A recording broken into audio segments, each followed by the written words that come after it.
Sejarah Indonesia tahun 1965 hingga 1967 bukan sekadar pergantian kekuasaan. Ini adalah kudeta paling licik abad ke-20. Sebuah operasi sistematis yang melibatkan propaganda, pembunuhan karakter, dan rekayasa hukum. Siapa dalangnya? Jenderal Soeharto. Inilah cerita tentang kudeta merangkap Jenderal Soeharto, sebuah rekonstruksi sistematis kekuasaan yang tak pernah secara resmi disebut kudeta.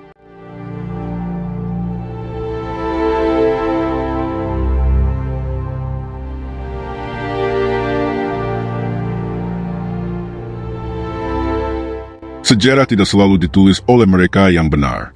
Kadang, sejarah dibentuk oleh mereka yang paling kuat, paling strategis, dan paling berhasil memanipulasi narasi.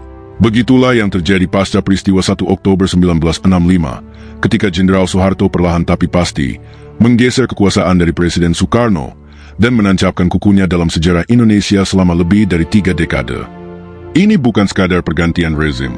Ini adalah kudeta sistematis dan bertahap yang dibalut propaganda dan operasi psikologis berskala nasional. 1. Fitnah sebagai senjata, mitos lubang buaya. Langkah awal dari kudeta Jenderal Soeharto bukanlah operasi militer berskala besar, tetapi operasi psikologis yang jauh lebih licik dan mematikan, pembentukan opini publik berbasis kebohongan yang sistematis. Target utamanya bukan hanya PKI sebagai organisasi, tetapi juga legitimasi politik Soekarno dan seluruh fondasi ideologi Nasakom yang ia bangun. Tragedi pembunuhan 6 Jenderal Angkatan Darat pada malam 30 September 1965 menjadi titik mula. Lokasi pembuangan jenazah di sebuah sumur tua di Lubang Buaya segera diangkat sebagai simbol kekejaman tanpa batas. Tapi lebih dari sekadar tempat kejadian, Lubang Buaya dijadikan panggung propaganda terbesar dalam sejarah Indonesia modern. Pemberitaan yang digulirkan secara masif menggambarkan peristiwa itu dengan sangat sadis dan penuh sensasi. Disebutkan bahwa para jenderal bukan sekadar dibunuh, tapi disiksa terlebih dahulu dengan metode yang mengerikan, mata dicungkil, alat kelamin disayat dengan silet, dan tubuh mereka ditari-tari oleh anggota Gerwani dalam tarian erotis ala sadisme revolusioner. Organisasi Gerwani, yang sebelumnya aktif dalam isu pemberdayaan perempuan, pendidikan, dan kesehatan, disebut-sebut sebagai pelaku utama kekejaman itu. Dalam waktu singkat, Gerwani berubah dari organisasi perempuan progresif menjadi simbol kekejaman perempuan komunis yang tidak berperi kemanusiaan. Tidak ada ruang untuk klarifikasi. Tuduhan ini menjadi bahan utama dalam pidato-pidato, media cetak, dan siaran radio yang dikendalikan oleh militer. Namun, fakta medis berbicara lain.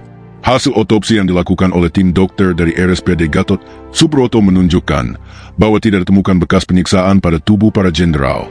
Tidak ada mata yang dicungkil, tidak ada alat kelamin yang dimutilasi. Bahkan alat-alat yang disebutkan seperti gilete atau pisau penyadap getah karet secara teknis tidak mampu menimbulkan luka seperti yang diceritakan. Sayangnya, narasi horor itu telah telanjur merasuk dalam benak rakyat. Seperti banyak kasus dalam sejarah dunia, kisah yang menyentuh emosi dan membangkitkan amarah jauh lebih efektif dibandingkan dengan penjelasan rasional dan ilmiah. Hoax ini menjadi fondasi moral yang digunakan untuk melegitimasi tindakan pembersihan massal terhadap PKI dan siapa saja yang dianggap terkait dengannya, baik secara ideologis maupun sekadar lewat tuduhan tanpa bukti. Lubang Buaya bukan hanya tempat pembuangan jenazah, tapi juga menjadi lubang besar dalam sejarah bangsa, lubang tempat jatuhnya akal sehat, nurani, dan kebenaran. Dalam hitungan hari, Indonesia berubah dari negara dengan dinamika politik terbuka menjadi negara teror diam-diam, di mana satu cerita bohong mampu mengubah arah sejarah dan membenarkan pembantaian ratusan ribu jiwa. Mitos Lubang Buaya menjadi titik balik. Fitnah itu bukan hanya alat propaganda, melainkan senjata utama dalam kudeta perlahan yang dilancarkan Jenderal Soeharto.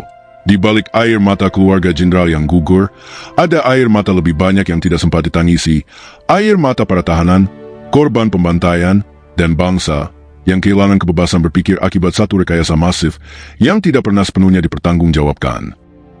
2. Kesatuan aksi, mobilisasi massa di balik seragam militer. Setelah narasi sadis Lubang Buaya berhasil ditanamkan dalam benak masyarakat Indonesia, tahap selanjutnya dari skenario kudeta Soeharto adalah menggerakkan amarah rakyat melalui mobilisasi massa yang terorganisir. Inilah tahap di mana opini berubah menjadi aksi jalanan, dan kemarahan berubah menjadi kekuatan politik yang diarahkan secara sistematis. Munculnya berbagai organisasi bernama Kesatuan Aksi bukanlah gerakan spontan rakyat, seperti yang sering digambarkan dalam buku-buku sejarah resmi.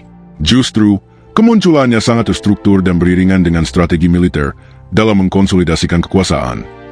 Yang paling terkenal adalah Kesatuan Aksi Mahasiswa Indonesia, KAMI, dan Kesatuan Aksi Pelajar Indonesia, KAPI. Tapi ada juga Kesatuan Aksi Sarjana Indonesia, KASI, Kesatuan Aksi Guru Indonesia, KAGI, bahkan Kesatuan Aksi Wanita Indonesia, KAWI. Gerakan ini seperti tentakel yang menjangkau berbagai elemen masyarakat sipil, namun seluruhnya diarahkan ke satu target yang sama, penghancuran total terhadap PKI dan segala yang diasosiasikan dengannya. Di balik semangat muda dan orasi lantang para mahasiswa, ada dukungan logistik dan perlindungan fisik dari institusi militer, terutama Kostrad, pasukan elit yang saat itu dikomando langsung oleh Mayor Jenderal Soeharto. Tidak bisa disangkal, hubungan antara para aktivis jalanan dengan tentara sangat erat, bukan hanya dalam hal perlindungan, tetapi juga pengarahan isu, pemilihan target, dan pendanaan. Demonstrasi yang semula mengusung semangat anti-komunis, perlahan melebar menjadi serangan terhadap elemen-elemen masyarakat tertentu, terutama kelompok Tionghoa dan simpatisan Tiongkok. Sentimen etnis dibangkitkan, tuduhan komunis dengan mudah dilemparkan, hanya berdasarkan nama belakang atau jaringan bisnis. Aksi massa berubah menjadi amuk massa, kantor-kantor koran seperti Harian Rakyat, rumah sakit, toko, sekolah, dan tempat-tempat yang diasosiasikan dengan PKI atau komunitas Tionghoa dibakar dan dijarah. Yang menarik, atau justru mengerikan, adalah fakta bahwa aksi-aksi kekerasan ini tidak pernah dibubarkan oleh militer. Sebaliknya, para demonstran seolah mendapat karpet merah. Aparat diam, atau bahkan ikut menyulut api. Kampus menjadi basis propaganda, dan jalan-jalan menjadi teater kekerasan yang dilegalkan. Lebih jauh lagi, atmosfer anti-Tiongkok ini menjadi landasan bagi kebijakan luar negeri Indonesia pasca 1965. Pemerintahan Soeharto secara resmi memutus hubungan diplomatik dengan Republik Rakyat Tiongkok pada tahun 1967 dengan dalih bahwa negara itu mendukung PKI. Tapi banyak pengamat percaya bahwa ini bukan semata reaksi diplomatik, melainkan bagian dari strategi Soeharto untuk menunjukkan kesetiaannya pada blok barat dan menghapus jejak hubungan kuat Soekarno-Tiongkok sebelumnya. Kecurigaan terhadap terlibatan kekuatan asing dalam mobilisasi ini pun tak bisa diabaikan. Berbagai studi dan laporan, termasuk dokumen yang dibuka dari arsip CIA dan State Department Amerika Serikat, mengindikasikan adanya aliran dana dari luar negeri untuk mendukung kelompok-kelompok anti-komunis. AS memandang jatuhnya PKI sebagai kemenangan besar dalam konteks Perang Dingin, dan Soeharto sebagai sekutu potensial dalam membendung pengaruh komunis di Asia Tenggara. Kesatuan aksi pada akhirnya bukan sekadar gerakan mahasiswa. Ia adalah perangkat politik, bayang-bayang kekuasaan militer yang menjelma dalam bentuk sipil. Aksi massa menjadi wajah publik dari kudeta senyap yang sedang berlangsung. Di balik megafon orator jalanan, ada bisikan strategi dari para jenderal. Di balik semangat idealisme, ada kepentingan geopolitik dan permainan kekuasaan yang jauh lebih besar dari sekadar membela nasib rakyat. 3. Jalan terbuka kekuasaan dari Pranoto ke Kopkamtib. Setelah keberhasilan membentuk opini publik dan memobilisasi massa melalui narasi lubang buaya dan kesatuan aksi, Soeharto melangkah ke fase berikutnya, perebutan kendali kekuasaan militer secara de facto. Fase ini merupakan bagian paling strategis dalam skenario kudeta merangkak yang dijalankannya, karena menyangkut penguasaan alat negara, legalitas militer, dan dominasi politik. Pada 1 Oktober 1965, hari yang sama ketika peristiwa G30S diumumkan sebagai pemberontakan PKI, Presiden Soekarno menunjuk Mayor Jenderal Pranoto Rekso Sumudro sebagai pejabat pelaksana harian Kepala Staf Angkatan Darat. Pranoto adalah sosok perwira yang dikenal setia kepada Presiden dan tidak memiliki ambisi politik yang menonjol. Pilihan Soekarno ini sebenarnya sama menurut struktur militer dan konstitusi saat itu. Namun Soeharto menolak tunduk. Soeharto tidak hanya menolak perintah itu, ia mengambil alih komando secara sepihak dan mulai bertindak seolah-olah ia adalah pemegang wewenang tertinggi Angkatan Darat. Dengan alasan pemulihan keamanan dan ketertiban nasional, Soeharto membentuk sebuah institusi baru yang sangat menentukan arah sejarah Indonesia, Kopkamtib, Komando Operasi Pemulihan Keamanan dan Ketertiban. Kopkamtib bukan sekadar unit darurat militer, tapi merupakan lembaga ad hoc superpower yang tidak tunduk pada mekanisme sipil, tidak memiliki kontrol parlementer, dan tidak bisa disentuh oleh sistem hukum biasa.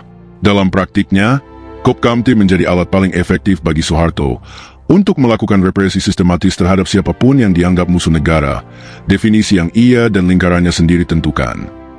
Ironisnya, lembaga ini diciptakan bukan oleh keputusan Presiden secara penuh, melainkan melalui tafsir bebas terhadap Surat Perintah 11 Maret atau Super Semar, yang sampai hari ini masih menjadi dokumen penuh misteri dan kontroversi. Di bawah pengawasan Kopkamtib, pembantaian massal terhadap orang-orang yang diduga simpatisan PKI terjadi secara luas dan brutal, dengan korban diperkirakan mencapai 500.000 hingga 1 juta jiwa. Penangkapan massal dilakukan terhadap tokoh-tokoh nasionalis, guru, aktivis buruh, seniman, hingga ulama, hanya karena dianggap kiri atau berhubungan dengan gerakan rakyat. Demonstrasi dan unjuk rasa yang tidak sesuai dengan garis politik militer dibubarkan paksa. Sensor ketat diberlakukan terhadap media massa dan karya seni, sementara buku-buku berbau kiri dibakar dan dilarang. Sementara itu, Jenderal Pranoto yang secara hukum sebagai KSAD justru dipinggirkan secara sistematis. Ia kemudian ditahan selama 15 tahun tanpa proses pengadilan, dan namanya nyaris dihapus dari catatan sejarah resmi. Ia menjadi contoh nyata bagaimana hukum dan keadilan bisa ditundukkan oleh kehendak politik yang lebih besar. Kopkamtib menjadi simbol dari militerisme otoriter yang naik ke panggung kekuasaan dengan mengatasnamakan stabilitas. Lembaga ini bukan sekadar mesin represi, tapi juga alat politik Soeharto untuk membungkam oposisi, memaksakan ideologi tunggal, dan menciptakan atmosfer ketakutan di tengah masyarakat. Ia adalah negara dalam negara yang tidak bertanggung jawab kepada siapapun, kecuali kepada penguasa yang mendirikannya. Dengan strategi inilah, Soeharto secara perlahan tapi pasti mengubah lanskap politik Indonesia, dari demokrasi terpimpin di bawah Soekarno, menjadi orde militer yang dipimpin tangan besi. Kekuasaan tidak lagi diperoleh lewat pemilu atau mandat rakyat, tetapi lewat kendali atas senjata, intelijen, dan propaganda. Dan disinilah wajah baru Indonesia mulai terbentuk. Sebuah negara yang dikendalikan dari balik meja militer dengan suara rakyat dibisukan atas nama ketertiban. 4. Super Semar, langkah kunci menuju kekuasaan absolut. Tepat pada 11 Maret 1966, sejarah Indonesia mengalami salah satu momen paling dramatis dan paling misterius dalam perjalanan kenegaraannya. Surat Perintah 11 Maret atau Super Semar yang tampak sederhana dalam bentuk fisik justru menjadi jembatan emas yang mengantar Soeharto dari Panglima Militer menjadi penguasa absolut Republik Indonesia. Super Semar sering disebut sebagai tindakan bunuh diri politik Soekarno, tapi narasi semacam ini sebetulnya menyederhanakan fakta yang jauh lebih kompleks. Dalam kenyataannya, surat itu ditandatangani dalam tekanan yang sangat besar, bahkan terindikasi disertai unsur intimidasi fisik. 3 jenderal utusan Soeharto, Basuki Rahmat, Amir Mahmud, dan M. Yusuf menemui Presiden Soekarno di Istana Bogor dalam suasana yang penuh ketegangan. Hanya beberapa jam setelah Istana Merdeka dikepung oleh pasukan tak dikenal yang disebut berasal dari Kostrad. Soekarno, yang saat itu merasa hidupnya terancam, akhirnya menyerahkan surat perintah itu, konon tanpa menyadari konsekuensi hukum dan politik yang sangat besar dari teks tersebut. Isi surat tersebut sebenarnya bersifat delegatif terbatas, memberi wewenang kepada Maijen Soeharto untuk mengambil langkah-langkah yang dianggap perlu guna mengamankan situasi.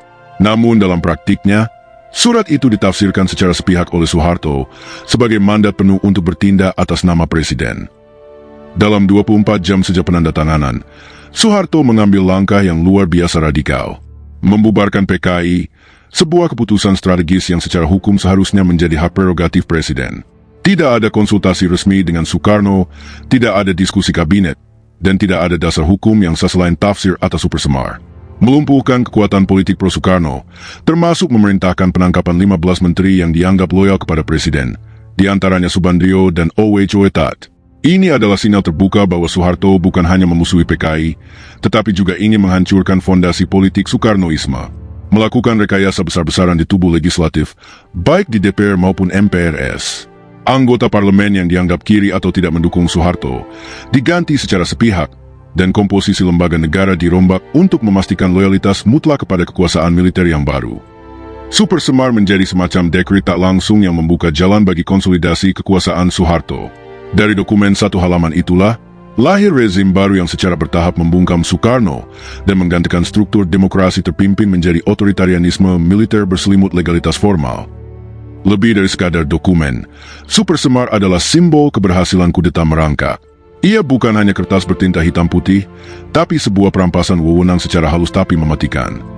Bung Karno, presiden yang membawa Indonesia merdeka, perlahan didesak keluar dari panggung sejarah oleh kekuatan bersenjata yang menggunakan legalitas sebagai kedok untuk dominasi. Yang lebih ironis, hingga hari ini, naskah asli Super Semar tidak pernah ditemukan. Versi-versi yang beredar menimbulkan spekulasi tak berujung, dari pemalsuan redaksi, penyesatan tafsir, hingga kemungkinan bahwa Supersemar yang berlaku bukanlah naskah yang sebenarnya ditandatangani Soekarno. Namun sejarah akhirnya ditulis oleh mereka yang menang, dan Supersemar adalah momen ketika Soeharto, untuk pertama kalinya, memegang kendali atas negara dengan dalih menyelamatkan bangsa, padahal ia sedang mengukuhkan fondasi kekuasaan yang akan bertahan selama lebih dari 3 dekade. 5. Dari pejabat presiden ke penguasa absolut. Setelah menggenggam Supersemar, Soeharto bergerak cepat dan sistematis, bukan hanya mengamankan situasi keamanan, melainkan menghancurkan pilar-pilar kekuasaan Soekarno satu persatu. Dalam waktu singkat, ia mengendalikan militer, parlemen, media, dan opini publik. Langkah terakhir menuju singgasana kekuasaan adalah menjadikan dirinya sebagai pejabat presiden, jalan formal menuju kursi nomor 1 Republik Indonesia. Pada Maret 1967, MPRS, yang telah direkayasa susunannya agar diisi para loyalis Soeharto dan lawan politik Soekarno yang tersisa, menggulingkan Presiden Soekarno secara legalistik, membatalkan statusnya sebagai presiden seumur hidup melalui TEP MPRS nomor 33 MPRS 1967. Soekarno dipaksa menyerahkan kekuasaan eksekutif secara formal kepada Soeharto, yang langsung dilantik sebagai pejabat Presiden Republik Indonesia. Proses ini dilakukan bukan di bawah lara senapan, tapi melalui mekanisme institusional yang tampak sah di mata publik. Rakyat menyaksikan transisi kekuasaan ini dengan tenang. Sebagian besar masih terbius oleh propaganda anti-PKI dan narasi heroik tentang Soeharto sebagai penyelamat bangsa dari bahaya laten komunis. Namun di balik layar, ini adalah kudeta paling halus dalam sejarah Indonesia. Tidak ada tank yang masuk istana, tidak ada kerusuhan besar, tidak ada pengumuman darurat militer. Semua berlangsung seolah konstitusional, padahal kekuatan konstitusional itu sendiri telah dimanipulasi dan dikooptasi oleh Soeharto dan lingkaran militernya. Legitimasi bukan lagi soal pemilu atau mandat rakyat, tapi soal siapa yang memegang senjata dan mengendalikan wacana. Setelah menjadi pejabat presiden, Soeharto tidak pernah melepaskan kekuasaan itu lagi selama lebih dari 30 tahun. Ia segera memperkuat posisinya lewat pengukuhan sebagai presiden penuh pada tahun 1968, memperpanjang masa jabatannya lewat pemilu-pemilu semu, dan MPR yang dikontrol penuh oleh militer dan Golkar. Dalam sistem kekuasaan baru yang ia bangun, semua institusi negara berada dalam kendali satu tangan, Soeharto sendiri. Yang lebih menyedihkan, Soekarno, proklamator kemerdekaan, arsitek persatuan nasional, dan tokoh revolusi dunia, menghabiskan tahun-tahun terakhirnya dalam pengasingan dan pengawasan ketat. Tidak ada pengadilan, tidak ada pembelaan. Ia ditulis ulang dalam buku sejarah sebagai pemimpin yang gagal, disalahkan atas kehancuran ekonomi dan kekacauan politik, sementara Soeharto muncul sebagai simbol keteraturan, pembangunan, dan stabilitas. Tapi stabilitas itu dibangun di atas puing-puing tragedi dan manipulasi. Kudeta yang terjadi bukan dengan moncong senjata yang mengarah kepala presiden, tapi dengan penggiringan opini, rekayasa hukum, dan permainan kekuasaan yang dingin. Dengan demikian, Soeharto tidak hanya menjadi pejabat presiden secara administratif, tapi menjelma menjadi penguasa absolut yang mengontrol Indonesia selama lebih dari 3 dekade, dengan militer sebagai tulang punggung kekuasaannya dan Orde Baru sebagai narasi hegemoniknya. 6. Bung Karno dijadikan terdakwa, lalu tahanan. Setelah Soeharto resmi memegang kendali kekuasaan, tahap berikutnya adalah menghapus simbol utama dari era sebelumnya, Insinyur Soekarno. Ia bukan sekadar mantan presiden, ia adalah simbol revolusi, kebanggaan nasional, dan semangat anti-imperialisme yang mengakar dalam jiwa rakyat. Namun, dalam narasi Orde Baru, Soekarno harus direduksi, dari proklamator menjadi tertuduh, dari bapak bangsa menjadi kambing hitam. Soeharto dan aparat kekuasaannya tidak pernah membawa Soekarno ke meja hijau dalam sidang pengadilan terbuka. Tak ada dakwaan resmi, tak ada pembelaan hukum, tak ada saksi-saksi yang disumpah di ruang sidang. Yang ada hanyalah tekanan politik, pengasingan sistematis, dan pembunuhan karakter melalui media massa yang sudah dikendalikan. Bung Karno diposisikan sebagai tersangka moral atas peristiwa G30S. Dianggap bertanggung jawab secara ideologis karena kedekatannya dengan PKI dan doktrin Nasakom. Sebuah tim yang dikenal sebagai Panitia Pemeriksa Pusat dibentuk oleh Kopkamtib untuk menginvestigasi keterlibatan Soekarno. Namun, tim ini tidak pernah mengumumkan hasilnya secara terbuka. Proses ini lebih menyerupai pengadilan bayangan, penghakiman dalam gelap, tanpa transparansi atau ruang klarifikasi. Yang beredar hanya opini tunggal. Soekarno bersalah karena membiarkan PKI berkembang, dan karena dianggap tidak bertindak saat G30S meletus. Pada Agustus 1967, gelar presiden seumur hidup dicabut oleh MPRS, dan Soekarno pun dikucilkan dari kehidupan publik. Ia menjadi tahanan rumah, bukan di balik jeruji, tapi di balik keheningan yang terencana. Tidak ada lagi pidato-pidato berapi-api. Tidak ada siaran radio, tidak ada tulisan yang boleh beredar. Bung Karno dilucuti dari seluruh kanal komunikasi politiknya. Lebih tragis lagi, dalam pengasingannya di Wisma Yaso, kini Museum Satria Mandala, Bung Karno menderita sakit ginjal yang kronis. Tapi sebagai tahanan politik, ia tidak diberikan akses penuh pada perawatan medis terbaik. Permohonan anak-anaknya untuk memindahkannya ke rumah sakit luar negeri ditolak. Ia dibiarkan merana perlahan, dihukum dengan kesepian, didera oleh sakit, dan diputus dari bangsa yang dulu ia cintai.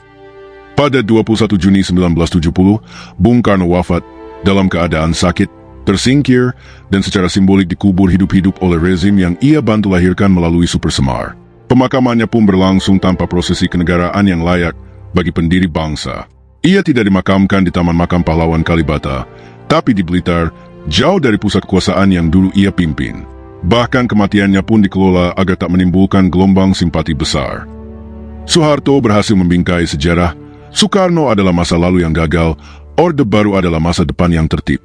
Tapi sejarah yang dibungkam tidak pernah benar-benar mati. Ia hanya menunggu waktu untuk berbicara kembali. Kesimpulan, siapa yang sebenarnya melakukan kudeta? Dari semua fakta di atas, terlihat jelas bahwa yang melakukan kudeta adalah Jenderal Soeharto dan jaringan kekuasaan militer yang ia bangun. G30S hanyalah pintu masuk. Narasi kejam tentang PKI menjadi alat manipulatif yang membenarkan pembantaian massal dan represi terhadap siapapun yang dianggap lawan politik. Kita tidak bisa membalik waktu, tapi kita bisa menolak untuk terus dibohongi oleh sejarah yang ditulis oleh pemenang.